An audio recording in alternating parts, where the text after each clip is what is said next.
Jadi peristiwa Mei 98 itu digodok di Singapura yang dimotori oleh Zionis Yahudi Internasional yaitu George Soros.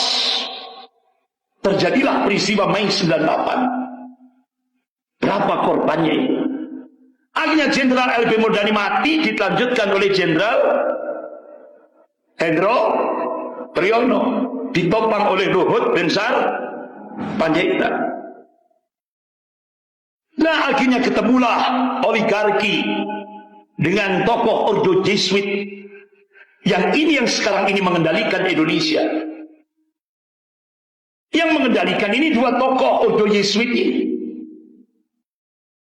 Dan itu Bapak Ibu bisa lihat di atas itu Paus Benedictus 16. Jadi di pusat Ordo Jesuit yang sekarang ini kolaborasi dengan Cina yang di bawahnya ini.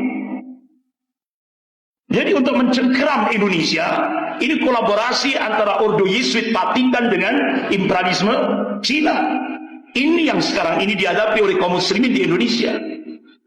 Bahkan tahap kita lihat bagaimana pintu kedaulatan Republik Indonesia dijebol dengan dua proyek besar, yaitu proyek Mekarta dan reklamasi yang dimotori oleh James Riyadi.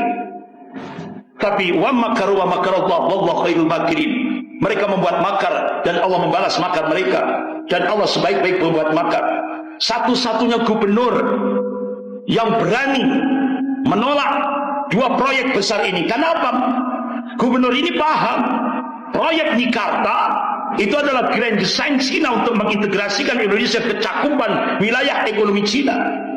Sehingga akhirnya satu-satunya gubernur yang berani menolak dua proyek yang ingin menjebol kedaulatan Republik Indonesia ini adalah Pak Anies Baswedan. Satu-satunya gubernur seluruh Indonesia yang berani menolak dua proyek besar yang ingin menjebol kedaulatan Republik Indonesia itu Pak Anies Baswedan. Itu baru jadi gubernur. Dan Neo tadi Allahu Akbar. Insya Allah Allah mudahkan, Allah berikan pertolongan pada beliau. Walaupun berat tantangannya. Bapak Ibu bisa lihat sendiri kan, PPATK, Bapak Ibu dengar, PPATK itu sudah mengumumkan itu triliunan dana itu disebar di seluruh Indonesia untuk melakukan kecurangan di dalam Pilpres 2024. PPATK sudah mengumumkan triliunan. Bapak-bapak, ibu-ibu yang dimuliakan Allah, bahkan tidak hanya menjebol kedaulatan Indonesia lewat proyek Mekarta dan reklamasi, ternyata imperialisme Cina itu sudah membuat plan A, plan B, plan C untuk mencengkeram Indonesia, dimulai dari Jakarta. Bagaimana strateginya? Cina menjadikan Ahok menjadi Bupati Belitung Timur tahun 2005. Kemudian tahun 2009 Ahok dijadikan anggota DPR Komisi 2 di DPR RI. Kemudian tahun 2014 Cina menjadikan Ahok menjadi gubernur DKI Jakarta. 2016 terjadilah ini makar Allah lebih dahsyat.